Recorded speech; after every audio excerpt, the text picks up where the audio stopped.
d'histoire. Lise Barcellini et David Lemarchand. Toulouse ou Montpellier? Montpellier ou Toulouse? Quelle capitale pour la future nouvelle grande région? La loi n'est pas encore définitivement adoptée, mais le match des capitales a, lui, déjà débuté. J'ai peur que Montpellier se fasse manger par Toulouse. Or, moi, je suis chauvine, je suis très fière de ma capitale languedocienne. Je ne sais pas qu'est-ce qu'il va décider, mais c'est noir. Il y aura peut-être un référendum. Toulouse va nous manger. Ils sont 800 000, nous sommes 264 000, je crois. Il n'y a pas photo, hein. Il faudrait trouver un compromis quoi, entre les deux, parce que sinon, ça a de la guerre, quoi. S'il y a une guerre des capitales, on n'en finit plus, quoi, je veux dire. Qui a mis les pieds dans l'hôtel de région ici une fois dans sa vie? Personne. Donc c'est un petit peu abstrait tout ça, non? Première concurrente sérieuse pour la capitale de région, Toulouse. 4e ville de France pour sa population, première pour l'aéronautique. La ville rose affiche son dynamisme et se verrait bien rayonner jusqu'à la Méditerranée. À la mairie, on rêvait d'abord d'une grande région de l'Aquitaine au Languedoc. Alors pour ce qui est de la capitale, monsieur le maire est serein. Il pense qu'il n'y aura même pas de match. Toulouse est la plus importante des deux villes, des deux métropoles, et largement.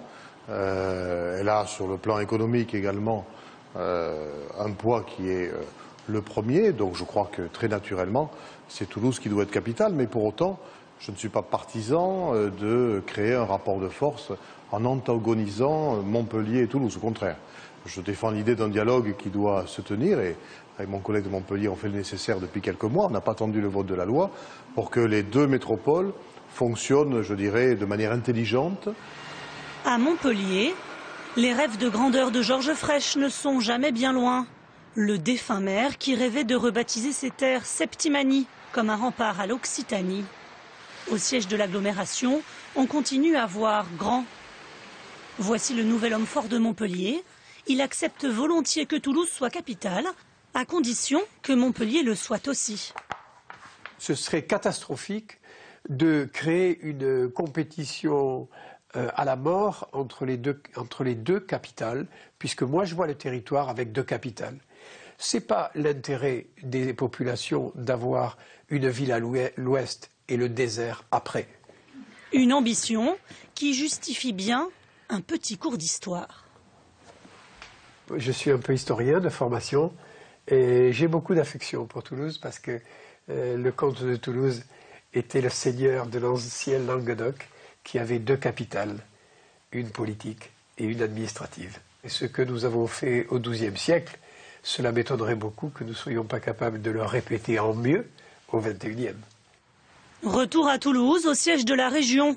Et ici aussi, pour justifier la fusion, on aime faire parler l'histoire et les symboles. Le drapeau régional, c'est la croix occitane, comme en Languedoc-Roussillon. Comme en Languedoc-Roussillon. Martin Malvy aime le rugby, mais pour le choix de la future capitale, il refuse de compter les points. Ici, jamais je n'ai entendu l'expression d'absorption, on va absorber le Languedoc-Roussillon. Non, ce n'est pas du tout le raisonnement et l'image dans laquelle il faut se situer, puisque dans quelques mois, on aura une seule région. Il y aura Montpellier, il y aura Toulouse, il y aura le canal du Midi, rien n'aura changé. Rien n'aura changé, ou presque. Pour tous les adeptes de la Languedoc, l'alliance entre Toulouse et Montpellier, c'est le rêve d'une grande Occitanie retrouvée. On comprend, et c'est normal, que dans tout ça, il y a beaucoup d'affectifs, d'identité, et voilà, c'est pas... Alors, c'est facile, parce que moi, en début d'émission, j'avais envie de vous dire, on supprime toutes les villes de moins de 5000 habitants, on fait de communautés. Ça, c'est assez aisé à dire. Bon, mais voilà, il y a d'autres... Après, il faut qu'il y ait de l'intelligence en mouvement. On peut imaginer, en effet, une capitale politique et une capitale administrative, non, dans une région de ce type. Que me dites-vous? Ce qui est intéressant dans tous vos reportages, j'ai peur. Ah oui. Les habitants avaient dit, on n'est pas consulté sur les fusions des deux communes. C'est vrai. C'est intelligente. Deux, les élus, congrès des maires, on a peur. Donc on est dans une société qui est crispée, qui a peur et qui a besoin d'une vision et d'une espérance. Si l'avenir est considéré comme une survie, c'est la résistance. Si c'est considéré comme une espérance, c'est formidable. Donc il faudrait déjà que nous ayons la culture de la transformation heureuse et non pas de la réforme culpabilisatrice et qui punit. Troisième élément, ce qui est intéressant, c'est que l'histoire et la géographie et la vie l'emportent sur les frontières politiques. Le conflit du Moyen-Orient, si vous regardez aujourd'hui, c'est exactement programmé dans la définition des frontières que la France et l'Angleterre ont faites après la guerre 45. La Syrie et le Liban étaient un seul pays. Donc on voit bien qu'aujourd'hui ressurgissent dans des périodes de crise les frontières d'identité, histoire et géographie. Et là où la réforme des collectivités territoriales m'interpelle, c'est qu'on a pris le bout à l'envers. C'est-à-dire qu'aujourd'hui la vision des territoires, un roi, un prince, une religion, c'est fini. Les territoires sont traversés par des flux de capitaux, d'idées, d'hommes, de marchandises, et qu'aujourd'hui il faut créer une puissance, non pas pour dominer, pour attirer les capitaux et les jeunes du monde entier. Et c'est la valeur ajoutée des flux qui traversent les territoires qui est importante. On va rentrer dans une économie neuronale où ce qui est important, c'est de mettre en réseau les territoires et non pas de les opposer les uns les autres. Donc ça veut dire qu'aujourd'hui, la petite ville n'a pas. Ça n'empêche pas de passer de 22 à 13 régions. Hein. Mais évidemment. Mais à condition que ce soit non pas un objectif purement politique, en termes de répartition de pouvoir, ce qui a été le cas dans les hésitations de cartes, mais quelle offre territoriale on doit faire dans l'économie mondiale pour que les jeunes du monde entier aient envie d'apprendre dans ce territoire et que les capitaux du monde entier aient envie de s'investir. Ça veut donc dire que la problématique de l'histoire et de la géographie, dans le fait identitaire, doit être aujourd'hui intégrée. La mondialisation a fait disparaître les frontières et on a besoin d'une affectivité de proximité et d'une identité.